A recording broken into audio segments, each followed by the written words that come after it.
اب تو سائنس بھی یہ کہتی ہے 5-6 سال کا بچہ اور 60 سال کا بوڑھا یہ برابر ہوتا ہے.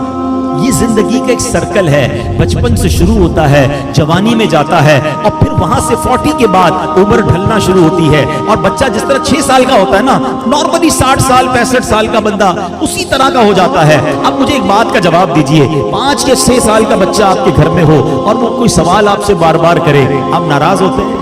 کیونکہ ہمیں یہ سمجھ آ گئی ہے کہ ابھی 6 سال کا ہے، بچہ ہے اس لیے ضد کر رہا ہے. جس دن آپ یہ سمجھ گئے کہ 60 سال کے بعد سننا مشکل ہو جاتا ہے، سمجھنا مشکل ہو جاتا ہے کہ کیا امی روز بار بار ایک ہی بات کرتی ہو، تمہیں سمجھ تو کچھ آتا نہیں، اب وہ آپ کو سنائی نہیں دیتا. اللہ اکبر، تم ان سے اس طرح بات کر رہے ہو جنہوں نے تمہیں پال پوس کر بڑا کیا. اللہ کی قسم اب خدمت کا موقع آیا ہے. حقیقت کی بات بتاؤں، خوش نصیب ہے وہ اولاد جس کو ماں باپ بڑھاپے میں ملے.